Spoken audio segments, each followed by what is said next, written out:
Finalmente, el artículo 26 establece que en la relación laboral se respetan los principios de igualdad de oportunidades sin discriminación, el carácter irrenunciable de los derechos reconocidos por la Constitución y la ley, y que la interpretación favorable al trabajador en caso de duda insalvable sobre el sentido de una norma. Por otro lado, la presente norma no irroga gasto alguno del erario nacional. El costo para el Estado es nulo desde el punto de vista económico, toda vez que se trata de un pago por parte del empleador por el trabajo realizado.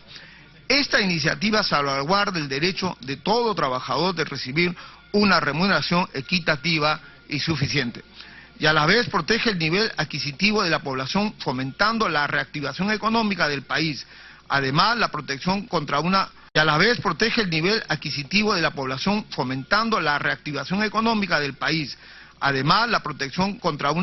eventual disminución de remuneraciones abarca el universo total de trabajadores formales. Por ello, la propuesta legislativa beneficiaría a cerca del 50% de la población económicamente activa, es decir, a más de 7 millones de peruanos. Por las consideraciones expuestas y de conformidad con lo que establece el literal B del artículo 70 del Reglamento del Congreso de la República, la Comisión recomienda la aprobación del presente predictamen con el texto del artículo 70 del Reglamento del Congreso de la República. La Comisión recomienda la aprobación del presente predictamen con el texto sustitutorio correspondiente. Eso es todo. Gracias. Se cede el uso de la palabra a los señores congresistas que desean intervenir sobre este proyecto de ley que propone prohibir la reducción de las remuneraciones en los trabajadores del sector público y privado. Congresista Mulder, tiene la palabra. Presidente, es un proyecto que merece sin duda el apoyo del Congreso de la República, a efectos de que se resguarde de una manera adecuada los saberes de los trabajadores del sector público y privado, y estos no sufran, como ocurre muchas veces, desmedro en su cantidad como consecuencia de hechos que no son justificados. Yo, presidente, no tengo reparo alguno, salvo simplemente también dejar en constancia que sería bien interesante que pudiéramos en algún momento establecer un proyecto para que tampoco suban los salarios de los altos funcionarios de la administración pública. O sea, de los ministros que entran ganando 15.000 y ahora están en 35.000. Del caso del superintendente de Banca y Seguros que está en 48.000.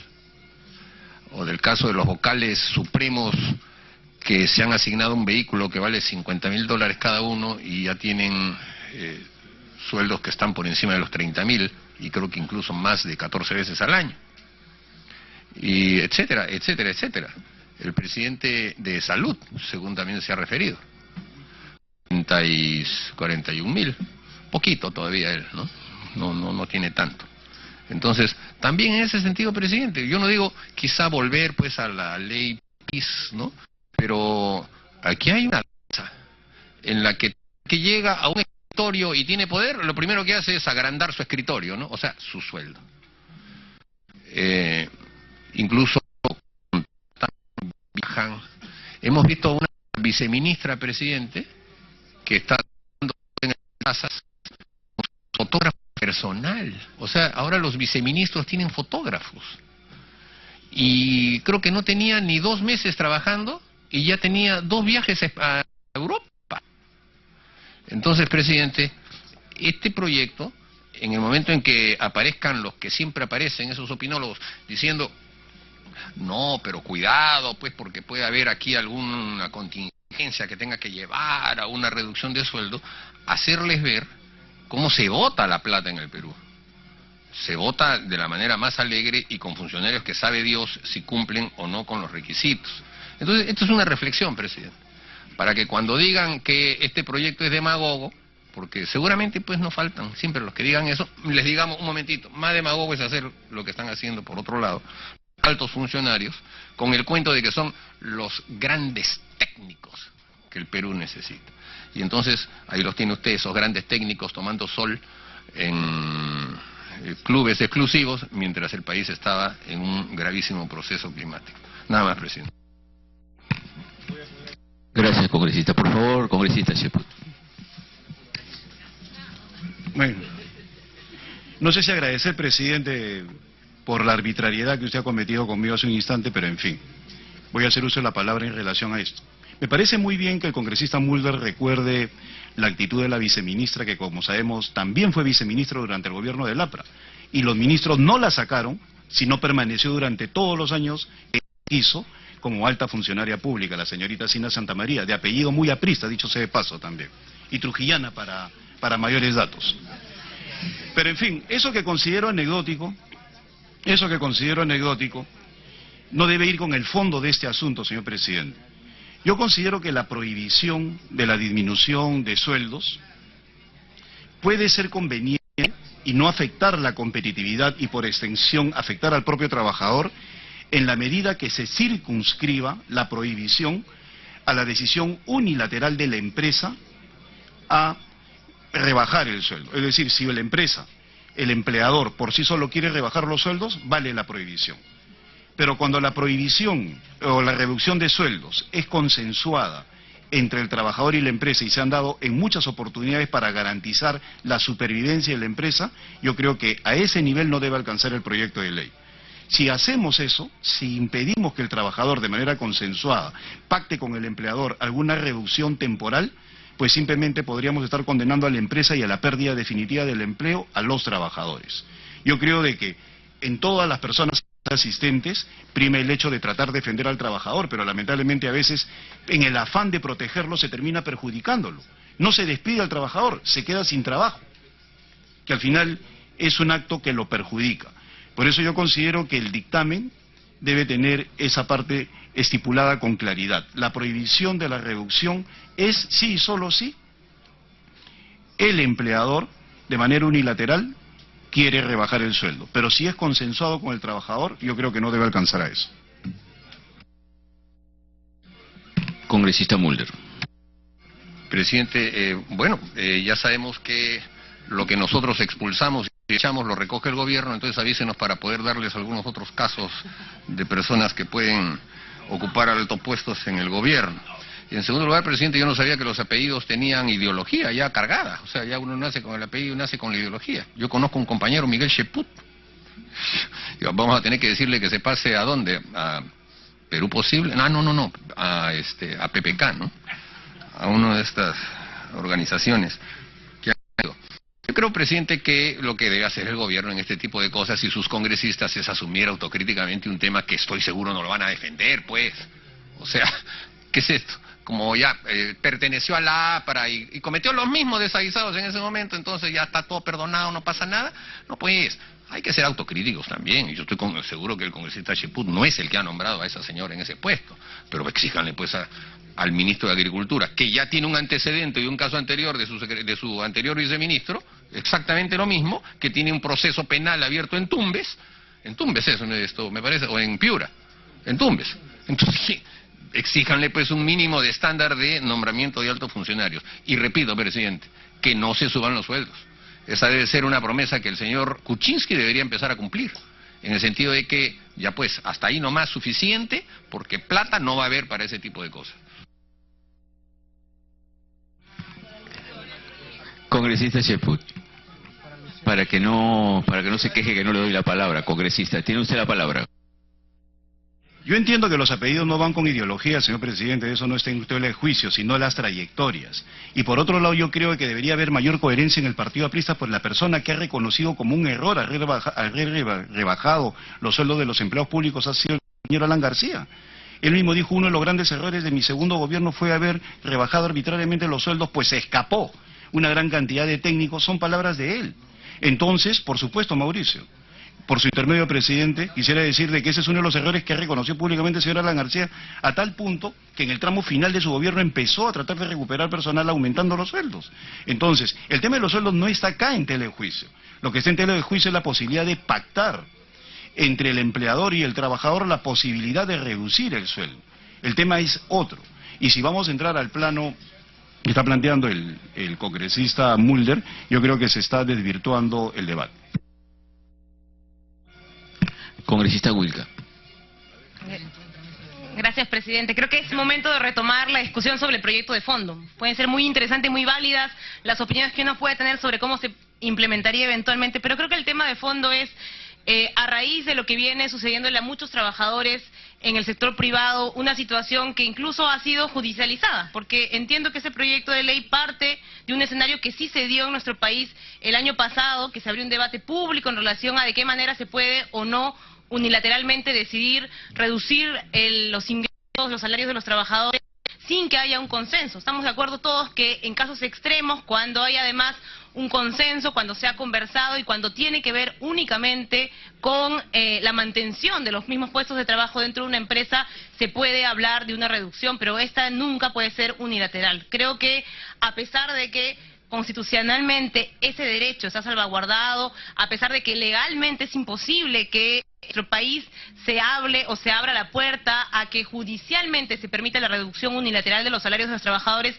no está de más que el Congreso de la República haga lo suyo legislando para que algo que puede parecer evidente, pero que dadas las circunstancias en nuestro país de debilidad en lo que corresponde a la fiscalización laboral y la debilidad y la simetría que además tienen los trabajadores al momento de enfrentarse en procesos judiciales a situaciones de este tipo, es necesario ponerlo en una ley de forma explícita. Entonces, yo creo que sí, efectivamente sobre esto no debería legislarse porque se da por entendido de que nadie puede imponerte una reducción salarial si es que tú no estás de acuerdo. Eso en ningún país del mundo está permitido. Sin embargo, vale la pena que se mencione de forma explícita. Entiendo que las preocupaciones del congresista Mulder están recogidas en tanto se está hablando de que es nulo cualquier decisión si se da de forma unilateral.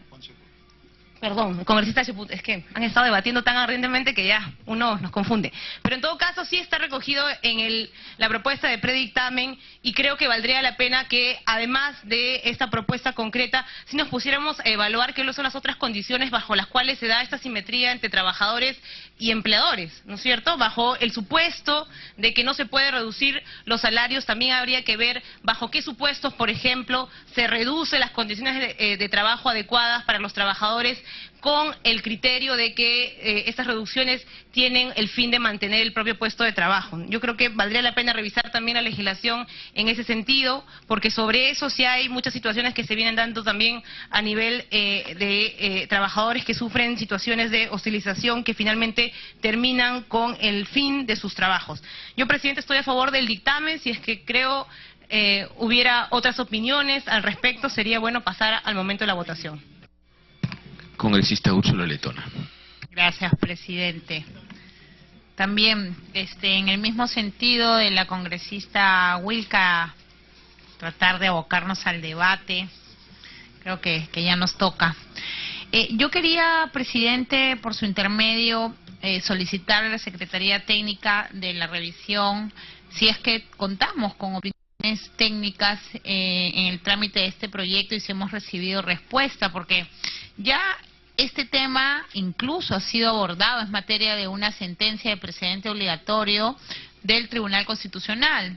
Entonces hay que empezar a mirar qué dice el máximo intérprete de la Constitución para que eso sea más o menos el antecedente que nos sirva de sustento constitucional, valga la redundancia al momento de tomar una decisión. Y en ese sentido, presidente, si es que estas opiniones han llegado, ¿no? ¿Cuánto tiempo es que las hemos pedido? Y yo veo que hay situaciones recurrentes en las cuales, por ejemplo, el Ministerio de Trabajo no nos contesta.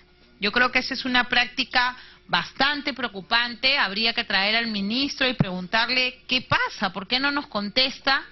Si se entiende que su sector regula este tipo de relaciones y en segundo lugar necesitamos la opinión técnica del sector competente y reiterar la necesidad de citar la sentencia del Tribunal Constitucional y del análisis que corresponde.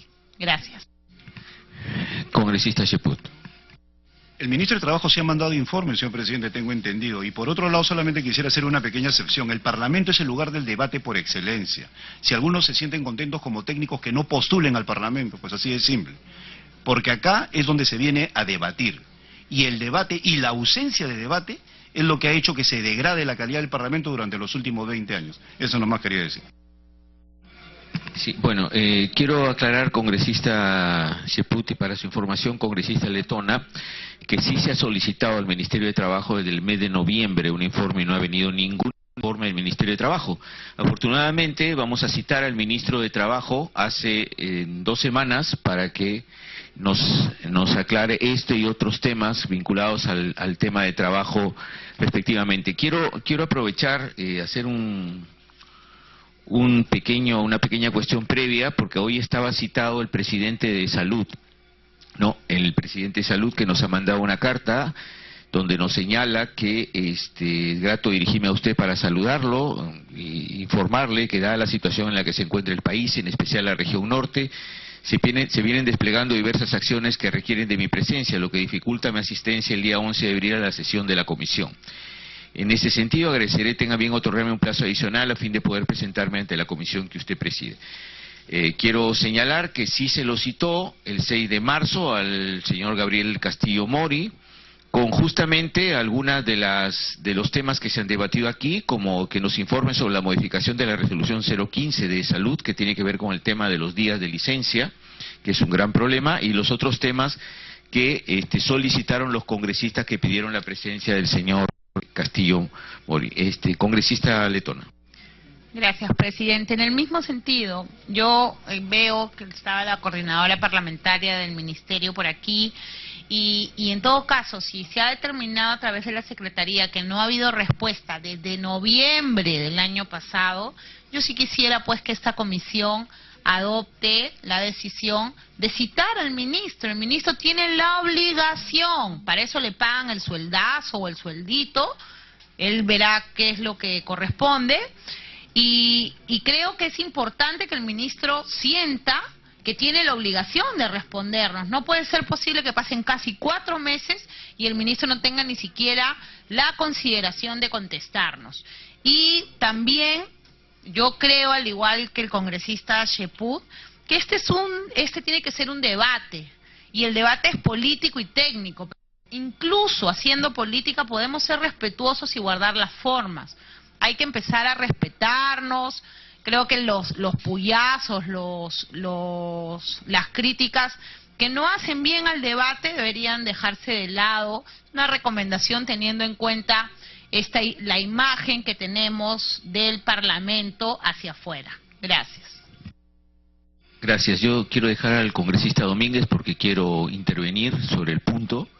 Congresista Domínguez, por favor, que asume la presidencia. Yo entiendo que efectivamente hay situaciones en las empresas que pueden requerir, digamos, una conversación con el trabajador sobre su tema remunerativo.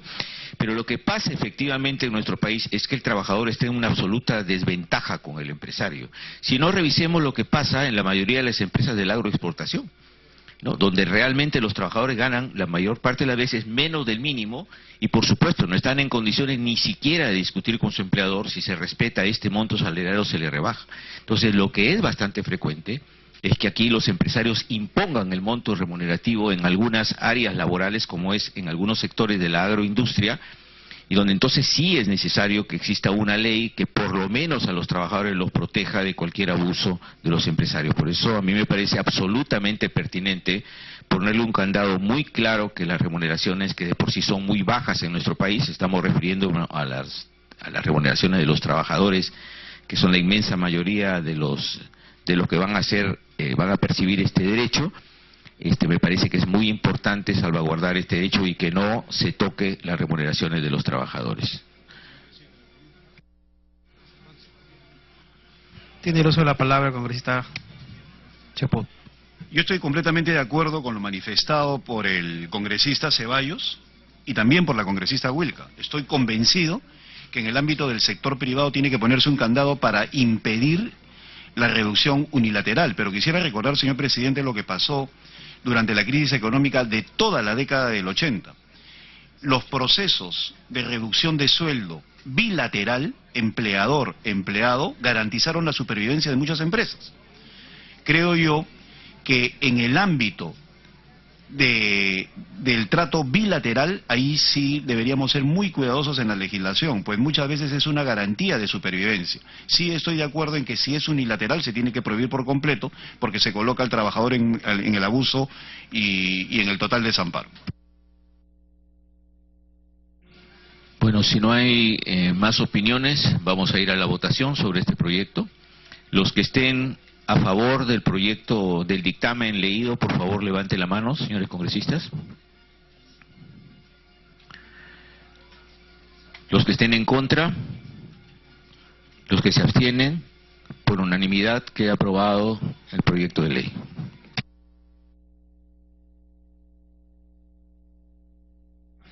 Vamos a ver, señores congresistas, el proyecto de ley 343, 636 y 972 del 2016, que propone modificar la ley 26772, modificada por la ley 27270, ley contra actos de discriminación a efectos de garantizar la igualdad de trato remunerativo entre hombres y mujeres.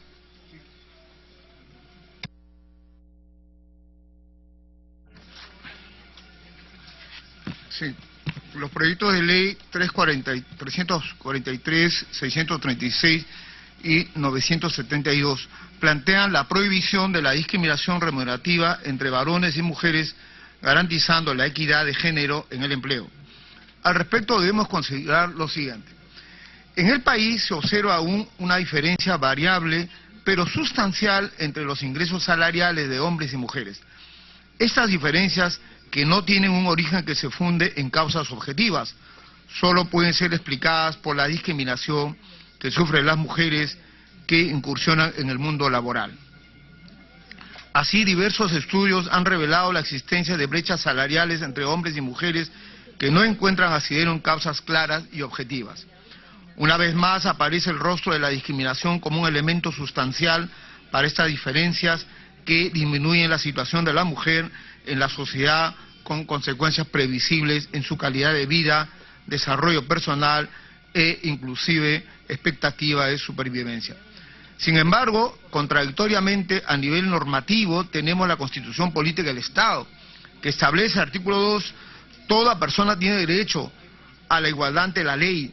Nadie debe ser discriminado por motivo de origen, raza, sexo, idioma, religión, opinión, condición económica o cualquier otra índole.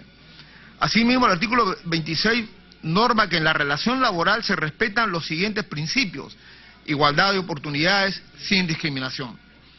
Y como compromiso internacional tenemos el convenio 100 de la OIT, suscrito y ratificado por el Estado peruano, que desarrolla la igualdad remunerativa entre hombres y mujeres, y establece la obligación de los Estados miembros de garantizar la aplicación a todos los trabajadores del principio de igualdad de remuneración entre la mano de obra masculina y la mano de obra femenina. Un ratito, señor Gamarra, por favor le rogaría conversar fuera del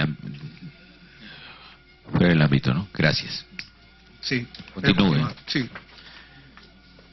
Decía que tenemos un convenio, el convenio 100 de la OIT, que hemos ratificado como Estado, que justamente señala y establece que se debe garantizar la aplicación a todos los trabajadores del principio de igualdad de remuneración entre mano de obra masculina y femenina por un trabajo de igual valor. En ese sentido, queda claro que la finalidad del predictamen, en el cumplimiento del convenio 100 de la OIT, es el de eliminar cualquier tipo de discriminación remunerativa en razón del género. Actualmente los trabajadores varones tienen mejores niveles remunerativos que las trabajadoras mujeres. Según el anuario estadístico 2015 que publica el Ministerio de Trabajo, la diferencia salarial entre varones y mujeres del sector formal oscila entre 350 a 400 soles, con una remuneración promedio para las mujeres de 1.800 soles. Esto implica que existe una diferencia de cerca del 20% de la remuneración. Por ello, es necesario para un país que pretende la inclusión social de todos los ciudadanos que se reduzcan estas brechas salariales que generan perjuicio a las trabajadoras. De este modo, el predictamen que se presenta permitiría avanzar de una manera importante en la igualdad real entre hombres y mujeres, alcanzar el objetivo de reducir las brechas salariales a la par que mejorar la ejecución de los derechos fundamentales que reconoce la Constitución. Va a tener un efecto positivo sobre el rendimiento productivo de los trabajadores en el general. Y ello porque, aunque la finalidad sea reducir las discriminaciones entre varones y mujeres, la transparencia y la valorización de las distintas categorías de puestos ayuda a desaparecer también otro tipo de discriminación, como sucede entre los jóvenes y mayores. Además, un empleo sin discriminación fomenta la productividad. Otro sustento importante a favor de la proscripción de la discriminación es el fomento de la productividad.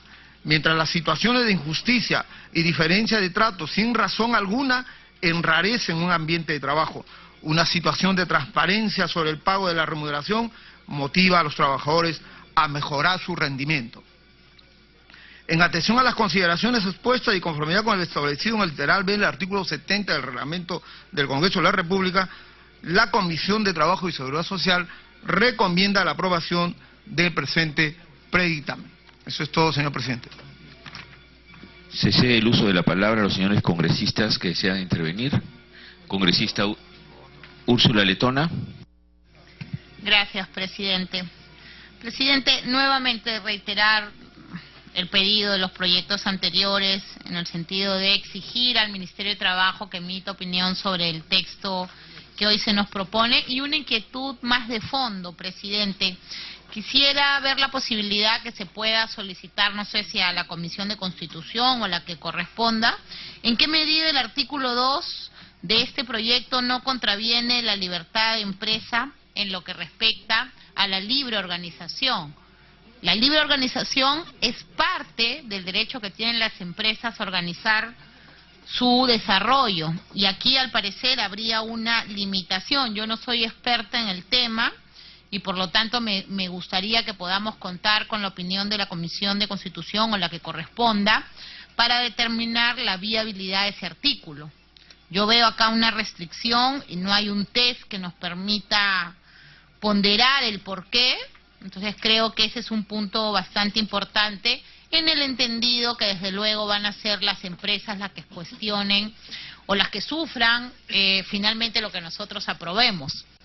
Entonces creo que es importante tener ese aspecto debidamente definido. Gracias. Antes de darle la palabra al congresista Mulder, quiero señalar que sí hay opiniones en este dictamen del Ministerio de Trabajo y del Ministerio de la Mujer. Congresista Mulder. Presidente, yo tengo también una tingencia con respecto al artículo 2, puesto que tendría que verse cómo puede hacerse una aplicación práctica, por ejemplo, en una pequeña o microempresa, ¿no? Familiar, por ejemplo, para que haya una cuota de equidad de género. ¿Qué pasa con una empresa familiar en donde tienen 3 hijos hombres? Ya no pueden funcionar. Entonces, hay pues excepciones a estas cosas, ¿no? Creo que se está midiendo, el artículo se está redactando en función de grandes empresas, medianas empresas, pero el universo de nuestro país es que el 69% de las empresas son pequeñas y casi todas familiares. Y también en el artículo 3, presidente, me parece que hay aquí una cierta contradicción. La negociación colectiva es un esquema que pasa a través del proceso sindical. Son los sindicatos los que encabezan la negociación colectiva. Y créame, presidente, el tema de la equidad de salarios es una de las reivindicaciones sustantivas que casi todos los sindicatos plantean en sus procesos de negociación colectiva, que además están regulados en la ley. Y hay una innumerable cantidad de reglamentos que establecen cómo funciona. Aquí se está estableciendo una especie de sistema paritario. Por ejemplo, se habla de la formación de una comisión negociadora para establecer el cuadro de categorías de trabajadores. Quiere decir entonces que ya un sindicato no podría plantear en su pliego de reclamos un esquema de proponer un cuadro de categorías, sino que esto estaría privativo a una comisión negociadora que dice aquí, incluso hay una contradicción, dice, en caso de no existir sindicato, mediante el acuerdo entre una comisión negociadora y el empleador, se establece el cuadro de categoría de trabajadores. Siguiente párrafo. La comisión negociadora se conforma paritariamente entre trabajadores sindicalizados y no sindicalizados. Pero yo entendía que la comisión organizadora era cuando no había sindicatos. Entonces, ¿cómo puede haber ahora una comisión negociadora con trabajadores sindicalizados y no sindicalizados? Que formen una comisión negociadora. Me parece que si hay trabajadores no sindicalizados que quieran ser representativos de sus compañeros de trabajo para una negociación colectiva, lo lógico es que se incorporen al sindicato o formen uno. Pero que se mantengan como no sindicalizados y con los sindicalizados formen una comisión especial, me parece que ahí estamos un poco vulnerando las normas relativas a la negociación colectiva, presidente. Entonces yo creo que ahí también hay que hacerle una revisión. A mí me parece que el objeto de la norma es que haya equidad de remuneración entre hombres y mujeres. Ese es el objeto de la norma, que se prohíba que para el mismo trabajo el hombre gane más que la mujer, que es lo que ocurre. O bueno, en algunos casos podrá haber el caso de viceversa, pero que sea equidad de salario. Pero ya cuando se establecen estos mecanismos de establecer el cuadro de comisión, etcétera, creo que nos estamos metiendo en temas de carácter distinto, que son procesales. Entonces, y eso también, presidente, en función del artículo 4, que me parece reglamentarista, ¿no?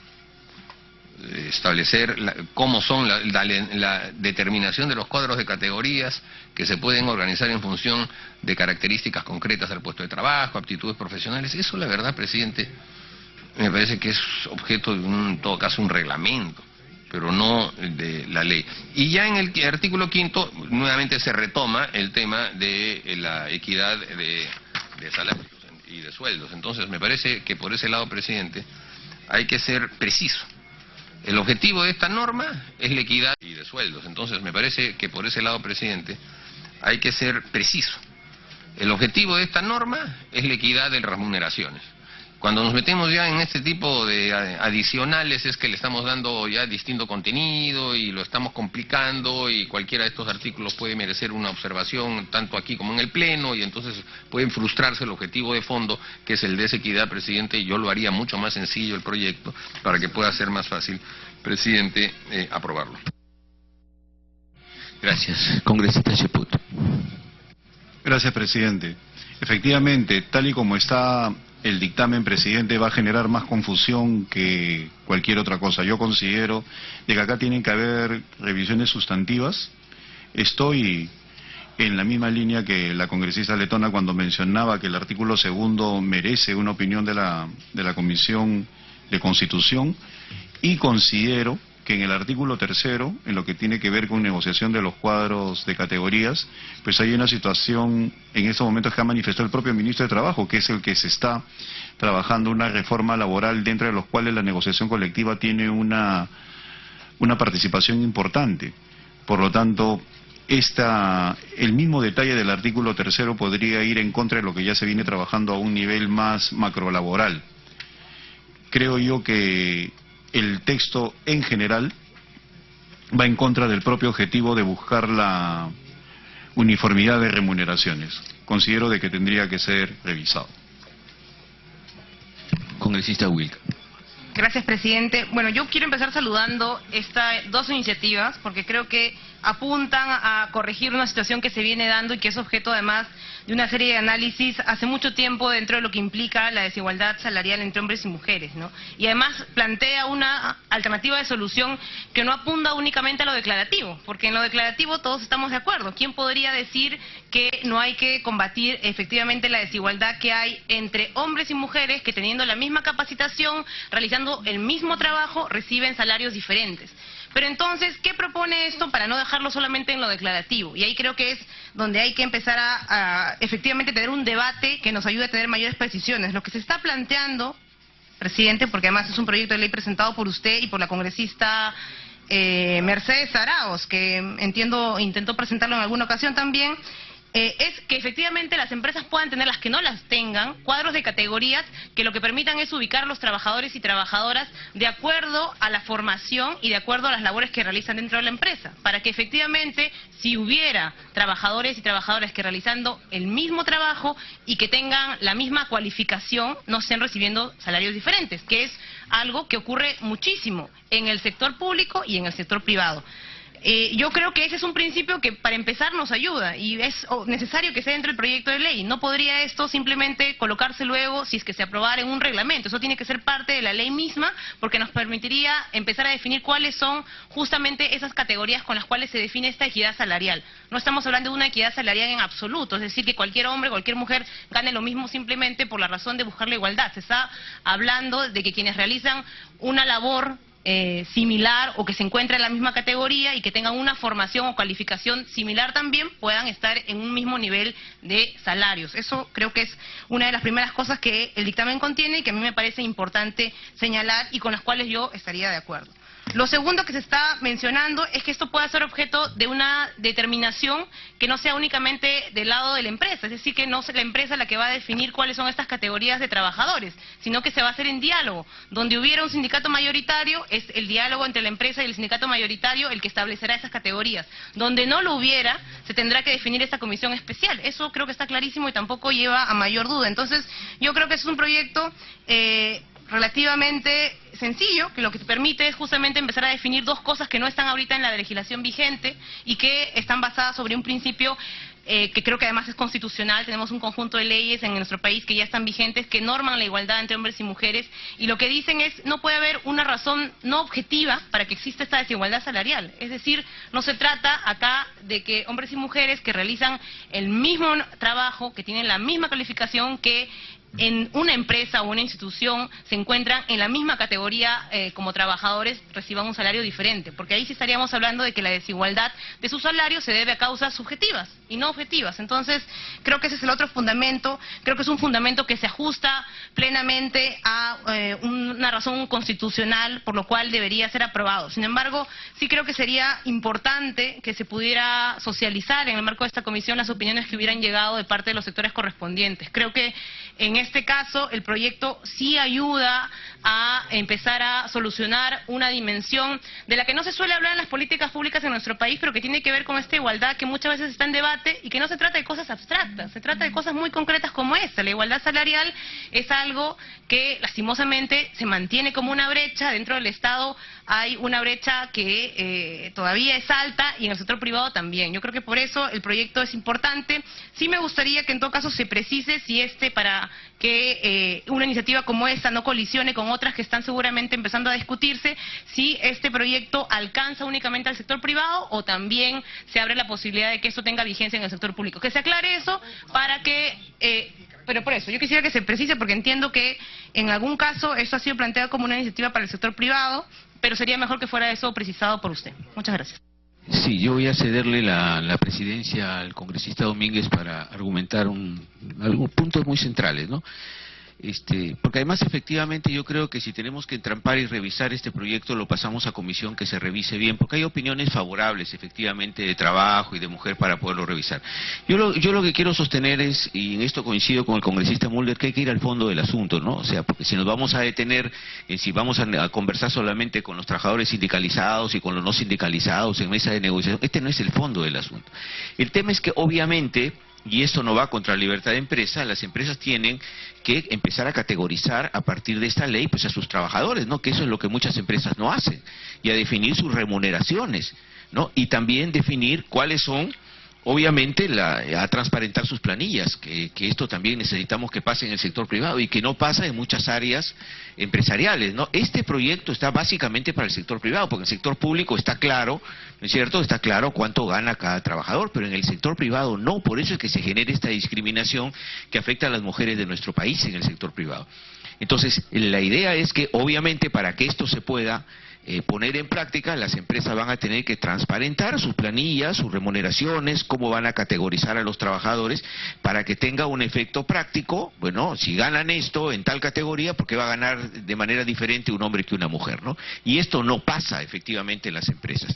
Entonces me parece que no puede haber un proyecto que avance en esta línea de equiparar las remuneraciones de hombre y mujer en el sector privado si es que no se transparentan pues las planillas y cómo se están categorizando y cuánto ganan, ¿no?, en cada una de las categorías.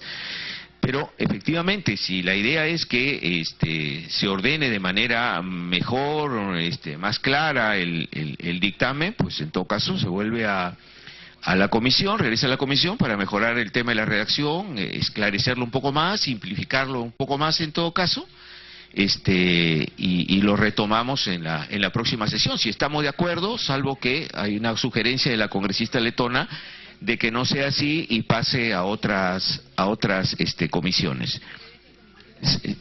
Gracias.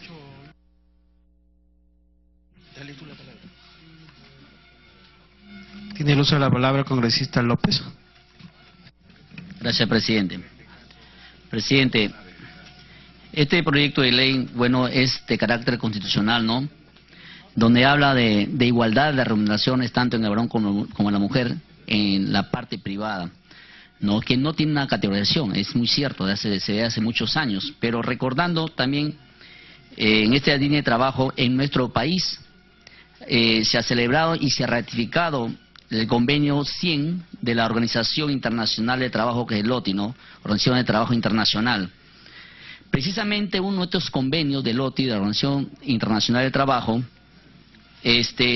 ha calificado fundamentales y que por ampliación a la cuarta disposición que se mencionaba al final de la transitoria de la Constitución del año 1993, ¿no, presidente? Habla también de derecho de igualdad. Presidente, si es que...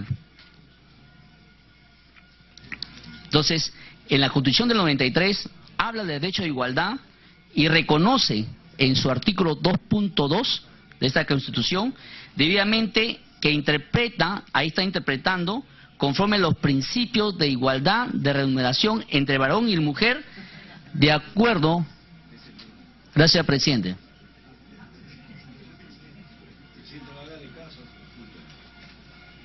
No, presidente, si usted no va... Congresista López, continúe. No, presidente, si usted no va a escucharnos, entonces cambie la presidencia y salga con el doctor a conversar a otro lado, ¿no? Tranquilo. No, creo que merecemos respeto, ¿no? Congresista López, vamos a mantener la cordura, No, por favor, continúe. No, mantenga usted la cordura, señor presidente, más bien. Más bien le decía justamente en el convenio 100, ¿no?, de la igualdad de remuneraciones, que usted me ha escuchado, para ratificar justamente en el artículo de la Constitución del 93, el artículo 2.2, donde se habla de la igualdad de derechos del varón y la mujer. Eso, señor presidente. Gracias. Muchas gracias, congresista López. Congresista Salazar. Señor presidente, en esa misma línea de los aportes de mis colegas, nosotros consideramos que deben nuevamente regresar a comisión, levantar las observaciones específicamente en el artículo 2, pedir las opiniones del Tribunal Constitucional, y aquí tampoco no veo la opinión del Ministerio de Trabajo, ¿no? Sería bueno que nos adjunte ese punto para que cuando pase a pleno podamos votar por unanimidad, porque todos estamos de acuerdo de que este proyecto es válido, porque si no hay un proyecto de ley para que las empresas privadas no puedan respetar el salario de las mujeres, ¿no?, que tenemos las mismas capacitación y tenemos los mismos derechos para tener retribuciones igualitarias. Gracias, congresista. Congresista Wilca. Solo una precisión, presidente. Creo que en la línea de la congresista Salazar, que este proyecto llegue con todas las opiniones y bien sustentado al Pleno, si es que eventualmente es aprobado. Solo una precisión. El Tribunal Constitucional no opina sobre proyectos de ley, porque no es su competencia y no puede. Pero lo que sí podríamos hacer y pedirle al presidente es que lo que hagan ellos es una presentación de las sentencias que el Tribunal Constitucional ha emitido en materia justamente de discriminación. Hay que, me parece, un par de sentencias que tienen que ver con el tema, porque esto está en el marco de la Ley de Igualdad de Oportunidades entre hombres y mujeres. Hay sentencias que tienen que ver sobre temas estrictamente salariales, ¿no?, en los cuales justamente lo que se alude es a una discriminación, digamos, de carácter subjetivo. Entonces, esas sentencias podrían perfectamente ser el argumento que se está necesitando en estos momentos para que haya un fundamento mayor. Y la otra consulta que se hacían es que si se puede insistir en el pedido al Ministerio de Trabajo para que pueda dar una opinión al respecto. Creo que tenemos dos opiniones, me parece, una del Ministerio de la Mujer y otra del MIDIS, pero vale la pena que el Ministerio de Trabajo también dé su opinión al respecto de este proyecto, que a mí me parece importante. O sea, pocas veces se ha legislado en esta materia en nuestro país y creo que le corresponde y es la obligación al Ministerio de Trabajo de decir por lo menos qué opinión tiene en relación a esta propuesta. Gracias. Sí, voy a reiterar que el Ministerio de Trabajo y el Ministerio de la Mujer sí han opinado y de manera favorable. En todo caso me corrijo, pero su dictamen, la última versión, señala que todavía no ha hecho llegar su opinión. En todo caso, si pueden actualizar también eso para que nos hagan llegar la opinión. Sí, ya los dije hace un rato. Congresista Lescano. Presidente, muchas gracias. Buenas tardes a los colegas. Recién estamos en la Comisión de Trabajo, señor, porque hemos estado debatiendo un proyecto mío en la Comisión de Justicia de cunas salvadoras para proteger a la mujer, al recién nacido y al que está por nacer, y que va a ser, creo, una ley muy importante para el país, y por eso no hemos llegado a la hora, porque hemos estado debatiendo ese asunto. En segundo lugar, señor, yo creo que este proyecto de ley que es muy importante, que prohíbe la discriminación entre hombre y mujer en materia laboral, ya tiene opinión del Ministerio de Trabajo. Hace dos detalles ahí que me parece que se pueden acoger y aprobar inmediatamente.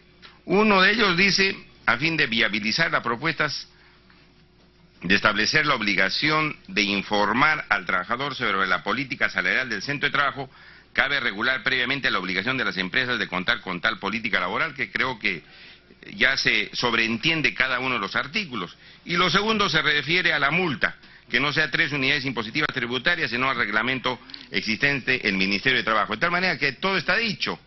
Es el Ejecutivo el que dice que está bien, y aquí nosotros decimos que regrese a la comisión. No lo entiendo. Yo creo que muy bien se puede aprobar esta ley, señor, y si se quiere agregar algo o modificar algo se puede hacer en el Pleno. Pero hay opinión hasta favorable del Ejecutivo. De tal manera que creo que no hay ninguna razón para devolverlo a la comisión o al equipo técnico para poderlo evaluar.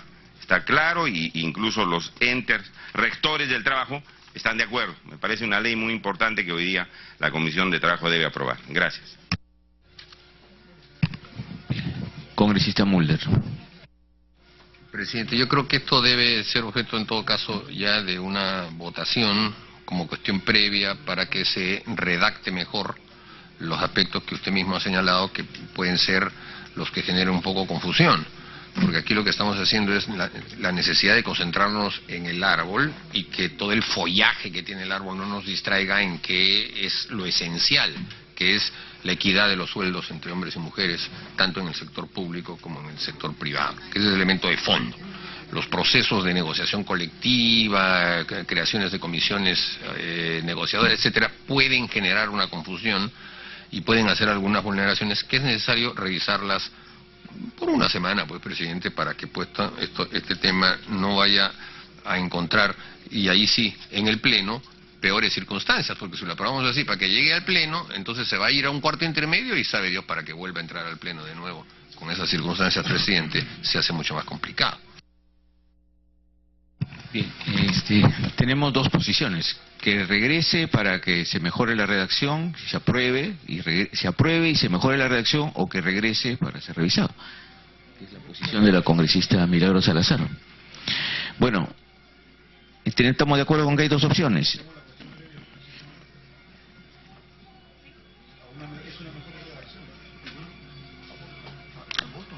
Bueno, vamos al voto entonces, pues. Los que estén de acuerdo con que se apruebe y regrese con cargo a redacción, por favor, levantemos la mano. Los que se apruebe, pero con cargo a redacción en la comisión. ¿Cierto? Hay dos posiciones: que se apruebe, y la otra es que regrese a la comisión para ser modificado y de nuevo vuelva a ser debatido. Son dos posiciones, ¿no? Que se apruebe, ¿no?, y se modifica un cargo a mejorar la redacción en la comisión, y la otra es que regrese sin aprobación, se modifique la redacción y vuelva para seguir siendo debatido en la comisión. Entonces, la primera, los que estén de acuerdo, en primera instancia, los que estén de acuerdo con que se apruebe con cargo a mejorar la redacción del dictamen. Ya. Bien, los que estén de acuerdo con que regrese para que se modifique y vuelva para ser debatido.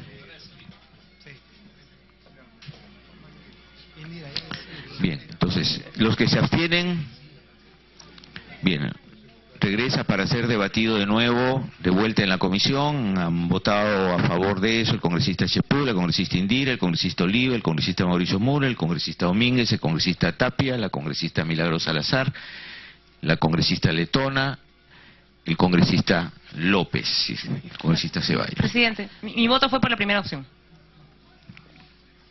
Sí. No, ya está, solamente para que conste el acto. Vamos a modificar su voto, congresista Huilca. Bueno, entonces regresa el dictamen a comisión para ser revisado y de nuevo lo someteremos a debate en la comisión.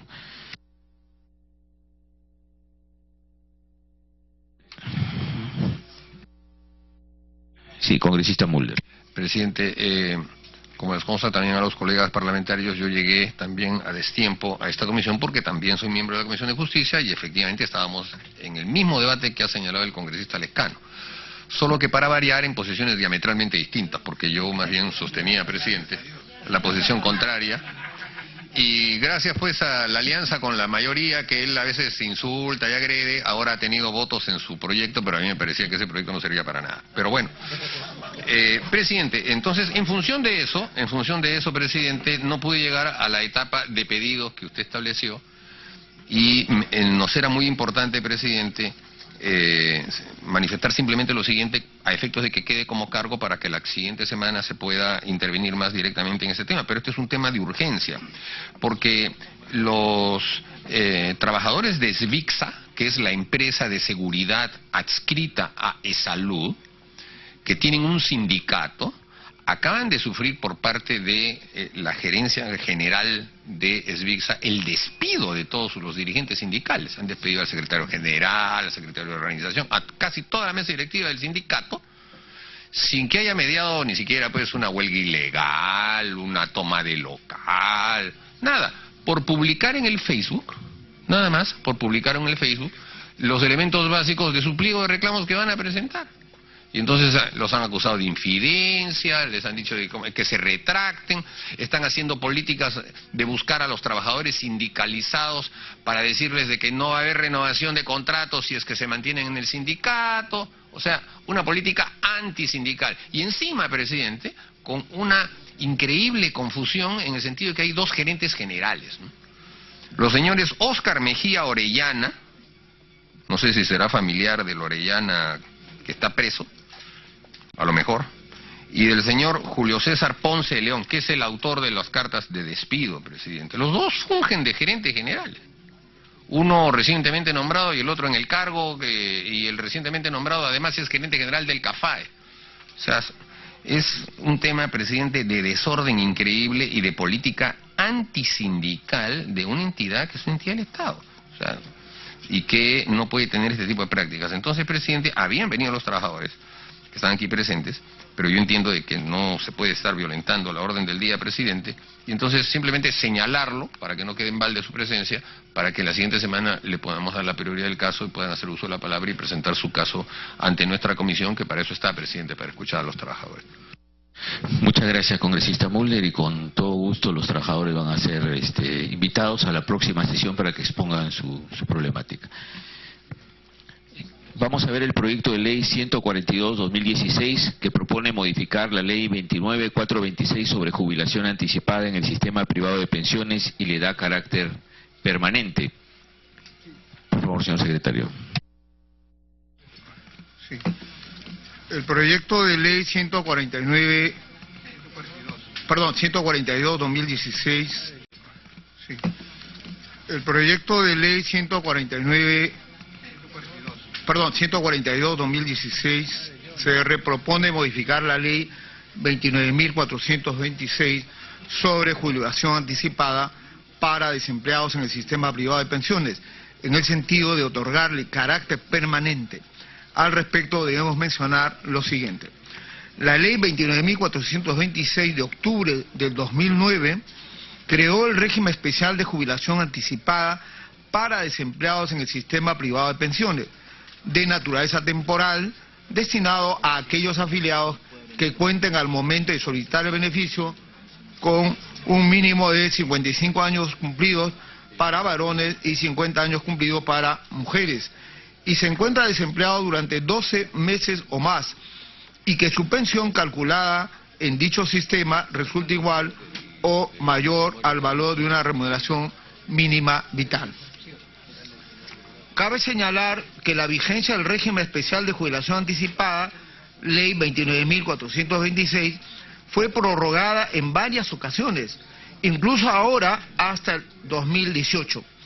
Esto significa que persisten las condiciones para continuar con dicho régimen. En efecto, en el Perú persiste todavía la precariedad e inestabilidad en el empleo en general. Esa situación se agrava en los casos de desempleo, que actualmente pasa del 60% de la PEA. En ese sentido, con el presente dictamen, se estaría concediendo la oportunidad al sector de la población desempleada durante 12 meses o más consecutivos o no consecutivos, cuenten con un ingreso que les permite enfrentar los problemas económicos. Por ello, la Comisión considera que es más coherente crear un régimen especial de jubilación anticipada de naturaleza permanente en el sistema privado de pensiones que cumplan con los requisitos establecidos en la ley 29.426, solo modificando la edad al momento de solicitar el beneficio con un mínimo de 50 años cumplidos para varones y mujeres. Esto resultaría beneficioso toda vez que el espíritu de la norma es que las personas que teniendo la edad antes citada y encontrándose desempleadas de manera permanente puedan acceder a una pensión de jubilación de manera anticipada, teniendo en cuenta que según nuestro precario mercado laboral les resulta sumamente difícil poder conseguir un empleo. Por estas consideraciones, la Comisión de Trabajo y Seguridad Social recomienda la aprobación del proyecto de ley mencionado.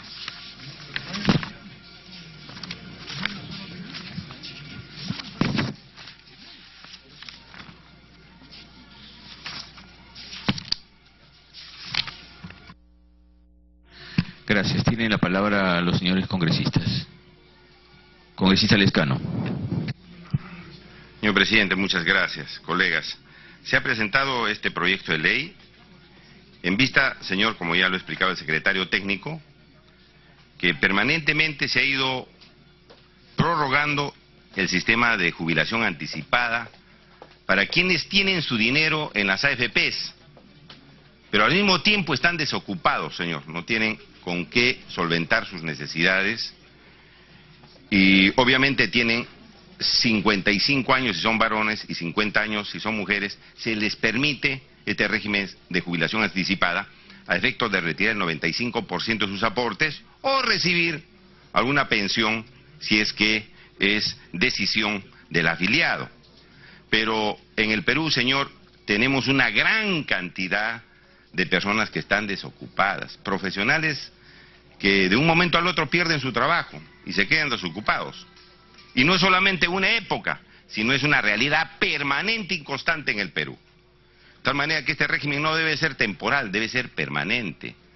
Personas que hoy día tienen trabajo, al próximo mes no lo tienen, por X razones, porque se les cumplió el contrato de trabajo, porque son despedidos de su centro de trabajo, por la situación laboral tan delicada que tenemos, señor, esa gente se está muriendo de hambre, pero tiene sus fondos en las AFPs. Entonces, lo que se está diciendo acá, como primera propuesta, que este régimen no sea temporal para estar prorrogando año tras año la posibilidad que los afiliados puedan acogerse al régimen de jubilación anticipada porque quedaron desempleados y tienen su dinero, pero no pueden solventar sus necesidades, sino que ese régimen sea absolutamente permanente. No hay ninguna razón para que sea temporal.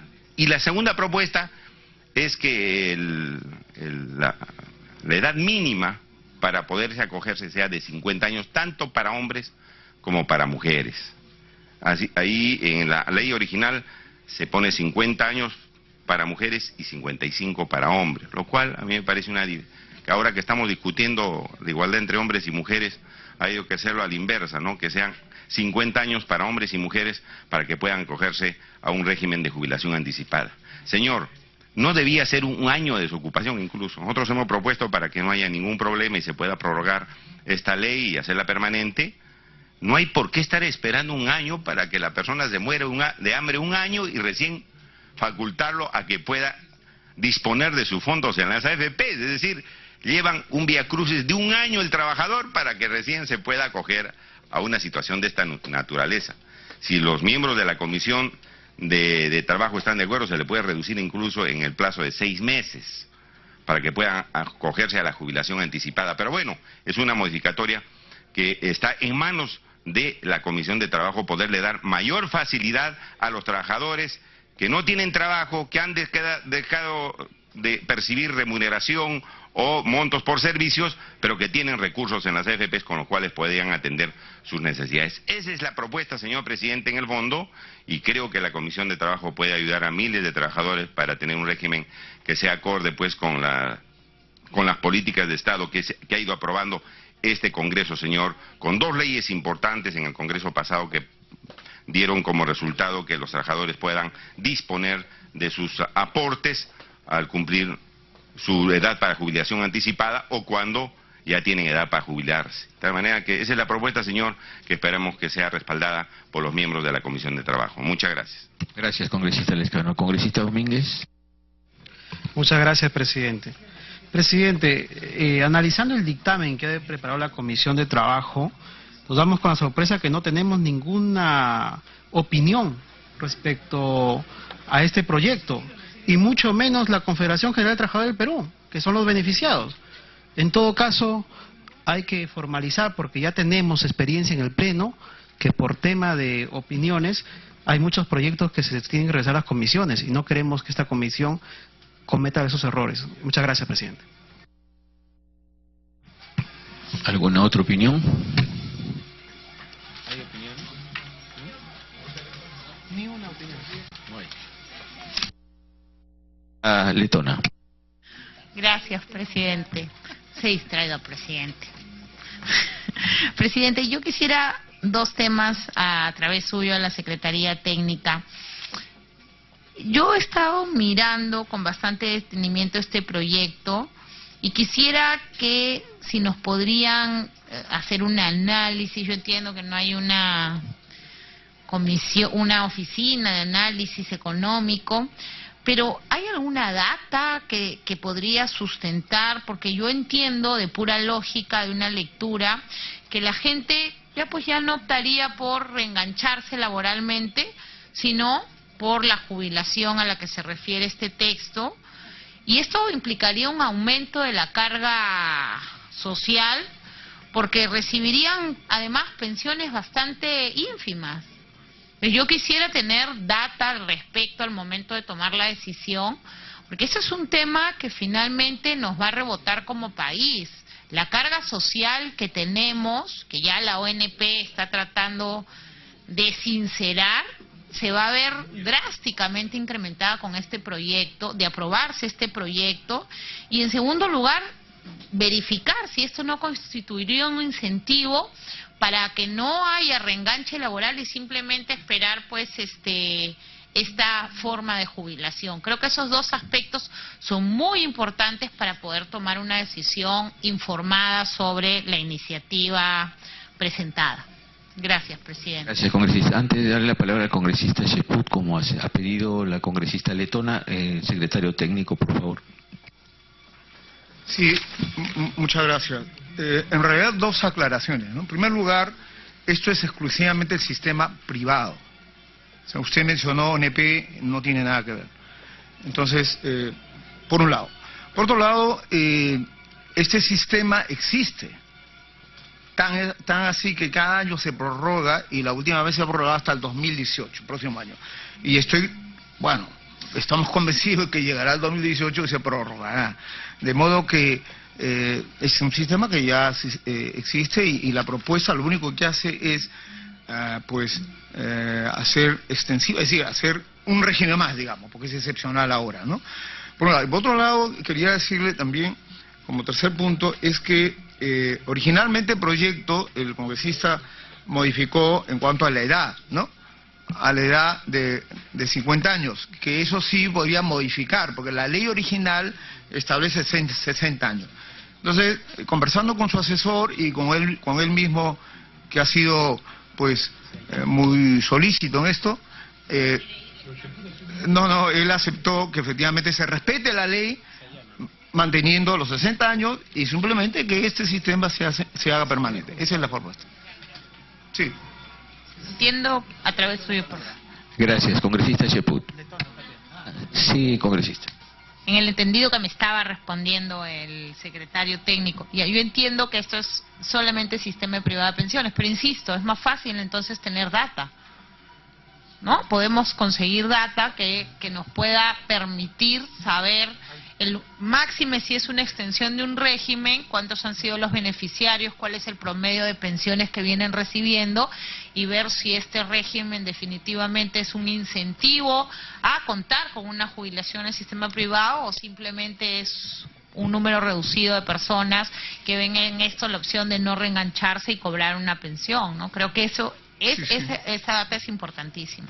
Sí, perdón, la data existe, ¿no? La Superintendencia de Banca de Seguro permanentemente informa sobre esto, y en verdad no es un gran sector, digamos, ¿no? Minoritario, que quedan en desempleo, ¿no? Entonces, y optan por esta jubilación. Congresista Cheput. Gracias, presidente. Sí considero, señor presidente, que como han mencionado los dos parlamentarios que me han antecedido en el uso de la palabra, es necesario la recopilación de informes y de evidencia. Si esta situación ya tiene años y se está postergando y postergando, pues es importante determinar el impacto que ha tenido en nuestra economía, señor presidente. Yo he tenido oportunidad de hablar con el jefe de la ONP y también con los programas sociales, y lamentablemente el uso que se le da a la disposición del 95% de las pensiones no necesariamente es para un emprendimiento. Muchas veces la gente se queda en la orfandad.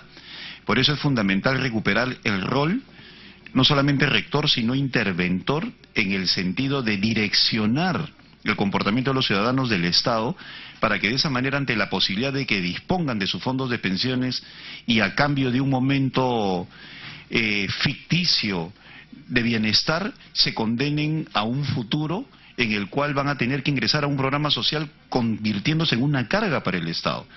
Por eso creo yo que, sin ir en contra del espíritu del proyecto, es necesario analizarlo mejor sobre la base de los informes tanto de las AFP como del Ministerio de Economía y del propio ingeniero Alejandro Herreta de la ONP, que en estos momentos está manejando una gran cantidad de datos, pues está trabajando sobre un sistema integral de reforma previsional.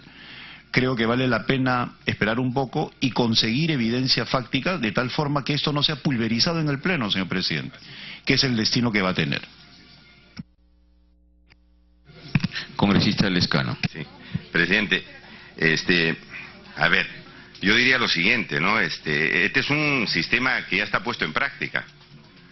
Todas las personas que este año cumplan 55 años, si es hombre, y 50 años si es mujer, pueden acogerse a la ley. Y como lo ha dicho el secretario técnico, esto va hasta el 2018. Entonces ya el impacto se conoce, ya está puesto en práctica, es una ley que ya está funcionando. Lo que queremos es que sea de carácter permanente, porque ya está puesto en práctica, es una ley que ya está funcionando. Lo que queremos es que sea de carácter permanente, porque en el Perú siempre va a haber gente que está desocupada. Y si llega el 2018 vamos a prorrogarlo hasta el 2019 y así sucesivamente. Entonces ahí no necesitamos mayor data, señor. La realidad ya está dada y se está aplicando. ¿Le ha ocasionado algún problema, algún impacto negativo a las AFPs? No, pues señor, si hemos aprobado en este Congreso que más bien los que cumplen edad de jubilación se saquen toda su plata y aún así no hay ningún impacto negativo. Entonces, ¿qué datos más vamos a necesitar para aprobar una ley que ya está funcionando? ¿Cuál es la justificación? Yo creo que eso en primer lugar. Segundo lugar, señor, en la calle los que no tienen dinero y tienen su plata en las AFPs la pasan mal. Y creo que el Congreso está en la obligación de darle una respuesta. Pero aquí no hay nada de que se venga abajo el sistema, de que... Esos son siempre miedos que nos han metido de las AFPs. Y aquí hay varios parlamentarios que han aprobado esas dos leyes que hacían justicia a la gente que tenía su plata en las AFPs. O sea, se va a caer el sistema, va a haber un caos financiero. Y lamentablemente no hubo nada. Y se aplicó esas dos leyes, se están aplicando y son modelos para otros países. Y no se quiere aprobar esto. Bueno, entonces yo diría, señor, yo no quiero hacer cuestión de Estado en esto, pero si se puede esperar una semana para que le pidan información, para que vean la data, que no causa ningún problema, ningún perjuicio al país, yo estoy de acuerdo, señor. Pero también debemos pensar en los trabajadores que están en la calle a veces sin un real en los bolsillos. Y no es cierto de que esto sea un hecatombe, no es cierto, porque es plata de los afiliados, no es plata del Estado, es plata de la gente, que a veces se muere de hambre y no puede sacar su dinero, señor. Esa es la propuesta. Pero no me opongo, señora, que se puede esperar una semana más. En una semana que se traiga los datos y la aprobamos. Gracias, señor. Gracias. ¿Alguna opinión más? Sí. Congresista Wilca. Estoy de acuerdo con lo que se ha planteado. Creo que efectivamente hay que tener una mayor información sobre cómo efectivamente ha sido la dinámica de implementación de este régimen. Un pedido también que yo añadiría a ese informe que ustedes van a armar es que efectivamente se sepa cuántos trabajadores han estado, por ejemplo, sin realizar una actividad laboral más de un año, que es lo que está vigente actualmente en el régimen que ya está implementándose. Entonces, eso también permitiría conocer cuál es la dinámica de estos trabajadores y eventualmente saber, por ejemplo, por qué no se reinsertan, por qué después de un año no han podido volver a reengancharse y seguir aportando y aspirar a que su pensión no sea el mínimo.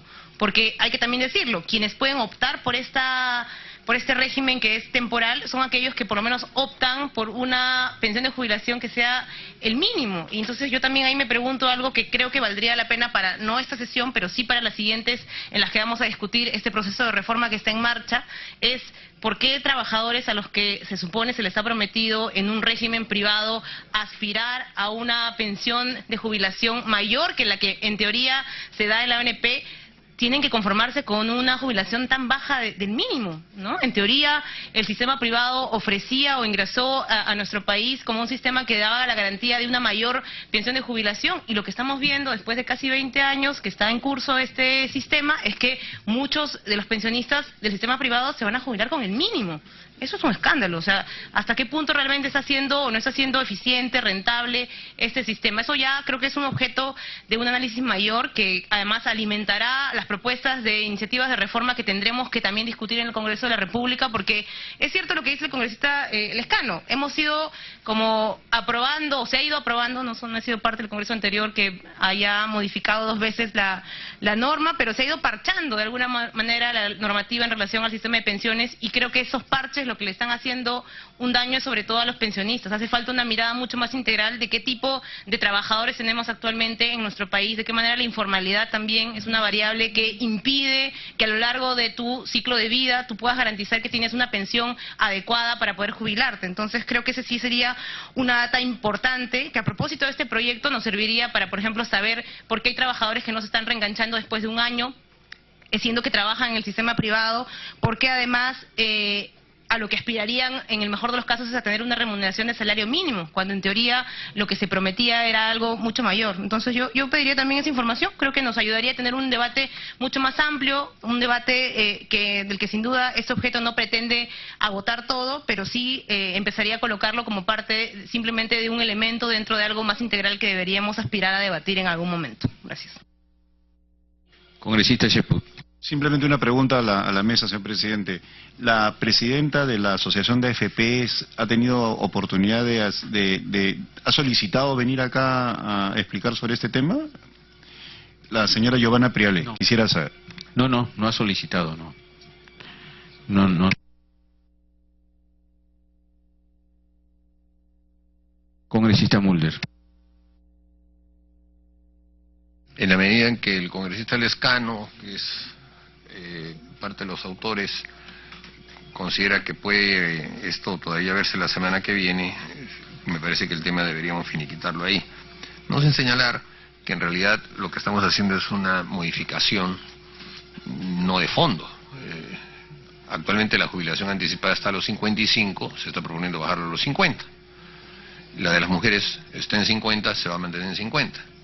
Y se va a hacer una modificación también con respecto al cálculo de los 12 meses, en el sentido de que pueden ser meses no consecutivos dentro de un plazo de 5 años.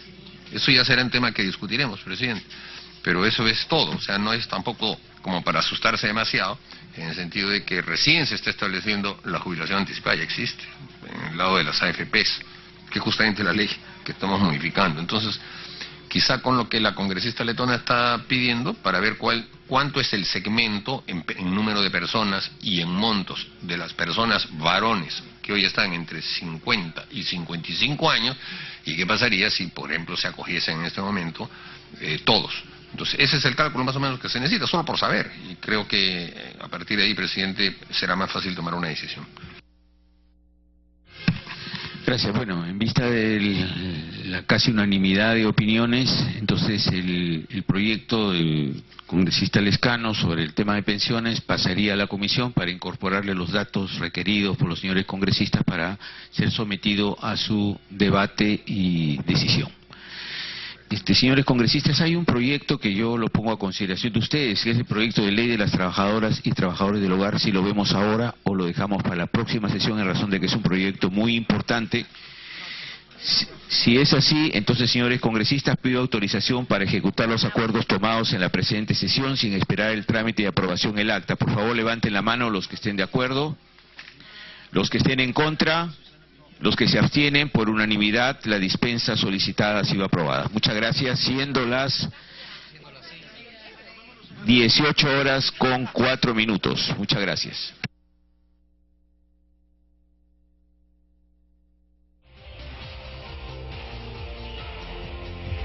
Bien, hemos observado entonces lo que ha sido esta sesión ordinaria de la Comisión de Trabajo que se ha llevado a cabo en la sala Fabiola Salazar Leguía en el edificio Víctor Raúl Haya de la Torre, en donde se han visto diferentes proyectos de ley 286, 326 y 332-2016 CR y los 343, 636 y 972-2016 CR. Nosotros vamos a continuar con nuestra programación.